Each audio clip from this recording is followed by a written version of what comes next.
Build your dreams, live rich, and leave rich. வணக்கம். இது live rich and leave rich by crush. நம்ம எல்லாரும் தான் ரொம்ப கடினமா உழைக்கிறோம். ஆனா ஏன் ஒரு சிலரால மட்டும் செல்வத்தை உருவாக்க முடியுது? யோசிச்சிருக்கீங்களா?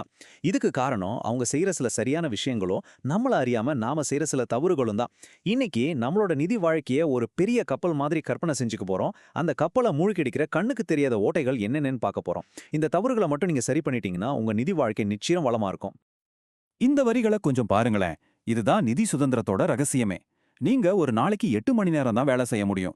ஆனா உங்க பணம், அதுக்கு லீவே கிடையாது. 24 மணி நேரமும் நீங்க தூங்கிட்டு இருக்கும்போது கூட அது உங்களுக்காக உழைக்கும். அது எப்படிங்க நடக்கும்? ரொம்ப சிம்பிள். பணத்தை சும்மா சேமிப்புல முடக்கி வைக்காம முதலீடுகள்ல வேலைக்கு அனுப்புறது மூலமா தான். இந்த கேள்வி நம்ம எல்லாருடைய மனசுலயும் கண்டிப்பா வந்திருக்கும் இல்லையா? மாச சம்பளம் வந்தா போதும், ஒரு சில நாள்லயே பல்ஸ் காலியாகிடுது. இந்த நிதி பாதுகாப்புங்கிறது ஒரு கனவு மாதிரியே இருக்கு. இதுக்கு காரணம் நம்மளோட வருமானம் பத்தலன்னு நினைக்கிறோம். ஆனா உண்மை அது இல்ல. நாம செய்யற சில அடிப்படையான தவறுகள் தான் காரணம். வாங்க அது என்னன்னு ஒன்னொன்னா பார்க்கலாம். உங்க நிதி வாழ்க்கைய ஒரு பெரிய படகு மாதிரி நினைச்சுக்கோங்க. நம்ம பார்க்க போற ஒவ்வொரு தவறும் அந்த படகுல இருக்கிற ஒரு சின்ன ஓட்டை. இந்த ஓட்டைகளை நாம 3 வகையா பிரிக்கலாம். ஒன்னு நம்ம மனநிலையில இருக்கிற ஓட்டைகள், 2வது நம்ம திட்டமிடல இருக்கிற ஓட்டைகள், 3வது நாம செயல்படும் விதத்துல இருக்கிற ஓட்டைகள். வாங்க இந்த ஓட்டைகள் எல்லாம் ஒன்னொன்னா அடைப்போம். சரி, முதல் பகுதிக்குள்ள போலாம். பெரும்பாலான பிரச்சனைகளோட ஆரம்ப புள்ளி இதுதான், நம்மளோட மனநிலை. நாம பணம் சம்பாதிக்கிறதுக்கு முன்னாடியே நம்ம மனசுக்குள்ள இருக்கிற சில தவறான எண்ணங்கள் நம்மள வளரவே விடாது. அது என்னென்னு பார்க்கலாம். பணக்காரர் மாதிரி தெரியறதுக்கும் உண்மையிலேயே வளமா வாழ்றதுக்கும் ஒரு பெரிய வித்தியாசம் இருக்குங்க. ஒரு சின்ன உதாரணம் சொல்றேன். உங்க வீட்டு சோஃபா சுவரை ஒட்டி இருந்தா நீங்க மிடில் கிளாஸ். ஆனா அந்த சோஃபாக்கும் சுவருக்கும் நடுவுல எவ்வளவு இடம் இருக்கோ அந்த அளவுக்கு நீங்க பணக்காரர். இது இடத்த பத்தி இல்ல, மனநிலைய பத்தி. இஎம்ஐல 1 கோடி ரூபாய்க்கு கார் வாங்குறது உங்களை பணக்காரரா காட்டலாம். ஆனா அது உங்க சேமிப்பை கரைச்சு நிம்மதியையும் சேர்த்து கரைச்சிடும். உண்மையான வளங்கிறது மன அமைதி தான். இந்த மேற்கோள் எவ்வளவு ஒரு ஆழமான உண்மை பாருங்க. அடுத்தவங்களை இம்ப்ரெஸ் பண்ணா நாம செய்யற ஒவ்வொரு செலவும் நம்மகிட்ட இருக்கிற பணத்தை எடுத்துக்கிட்டே தான் இருக்கும். இது நம்ம நிதி படகுல நாமளே போடுற ஒரு பெரிய ஓட்டை. ஒன்ன ஞாபகம் வச்சுக்கோங்க, உண்மையான செல்வம் ரொம்ப அமைதியானது. அது ஆரவாரமே பண்ணாது. இதெல்லாம் தான் நம்ம மனசுக்குள்ள ஒளிஞ்சிருக்கிற கண்ணுக்கு தெரியாத ஓட்டைகள். எனக்கு ஒன்னும் ஆகாதுன்னு நினைச்சு இன்சூரன்ஸ் எடுக்காம இருக்கிறது, மார்க்கெட் பத்தி சரியா தெரியாம நான் ஜெயிச்சிருவேன்னு ஓவர் கான்ஃபிடன்ஸ்ல இருக்கிறது, பக்கத்து வீட்டுக்காரர் ஒரு ஸ்டாக் வாங்கினாருன்னு நாமும் அதே ஸ்டாக் வாங்குறது, இதெல்லாம் ரொம்ப ஆபத்தான மனநிலை பொறிகள். இதுல இருந்து வெளியே வர்றதுதான் முதல் படி. இப்போ அடுத்த பகுதிக்கு போலாம். நம்ம மனநிலையை சரி பண்ணிட்டோம். அடுத்து நமக்கு என்ன தேவை? ஒரு தெளிவான பிளான், ஒரு வரைபடம் தேவை. அந்த திட்டமிடல்ல நாம என்னென்ன தவறுகள் செய்றோம்னு இப்ப பார்க்கலாம். சேமிப்பு ரொம்ப ரொம்ப நல்ல பழக்கம்தான். ஆனா வெறும் சேமிப்பு மட்டும் பத்தாது. ஏன்னா பணவீக்கம்னு ஒரு கண்ணுக்கு தெரியாத அரக்க இருக்கான். அவன் நம்ம பணத்தோட மதிப்பை கொஞ்சம் கொஞ்சமா அரிச்சிட்டே இருப்பான். இன்னைக்கு நமக்கு பாதுகாப்பா தெரியற ஒரு விஷயம் நாளைக்கு நம்மள ஏழ்மையில தள்ளிடக்கூடும். நம்மள பல பேரோட ரிட்டையர்மெண்ட் கனவு இந்த 1 கோடி ரூபாய் தான் இல்லையா? இந்த தொகை மட்டும் அடைஞ்சிட்டா வாழ்க்கை செட்டில் ஆயிடும்னு நினைக்கிறோம். ஒரு நிமிஷம் யோசிச்சு பாருங்க. இன்னைக்கு இருக்கிற 1 கோடி ரூபாயோட வாங்கும் சக்தி ஒரு 20 வருஷம் கழிச்சு அப்படியே இருக்குமா?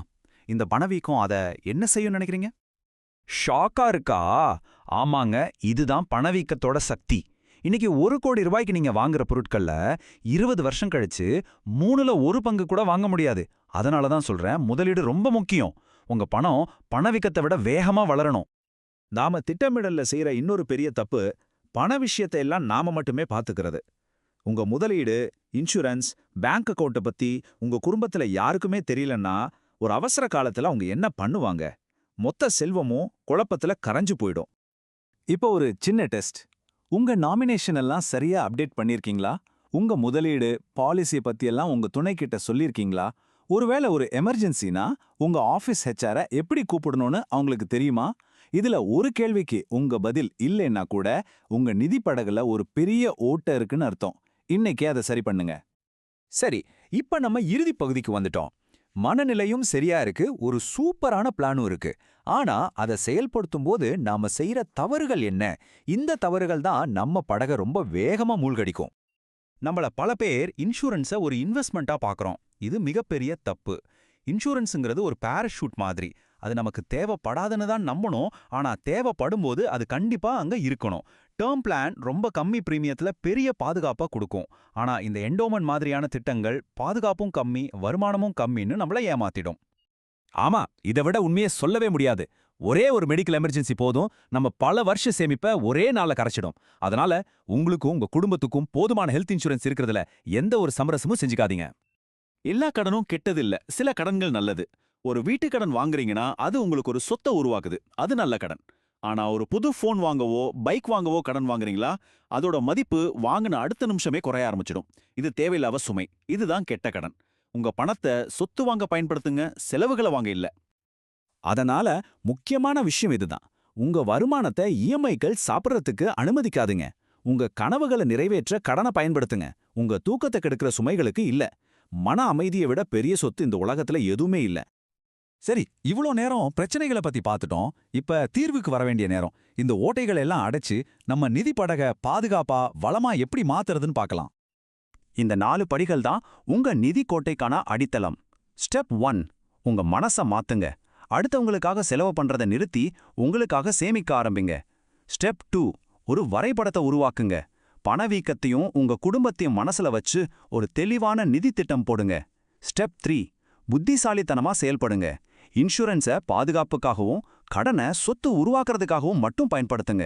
கடைசியா இந்த 3ஐயும் பாதுகாக்க போதுமான இன்சூரன்ஸ், அவசர நிதின்னு பலுவான சுவர்களை எழுப்புங்க.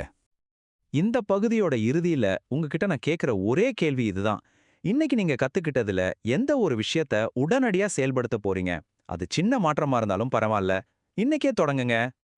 உங்க அனுபவங்களையும் கருத்துக்களையும் கமெண்ட்ல பகிர்ந்துக்கோங்க. நீங்க பார்க்குற பொதுவான தவறுகள் என்னென்ன? நாம எல்லாரும் ஒருத்தர்கிட்ட இருந்து ஒருத்தர் கத்துக்கலாம். உங்க பதில்களுக்காக நான் காத்திருக்கேன். இந்த அறிவு பயணம் இத்தோட முடியல, இது ஒரு ஆரம்பம்தான்.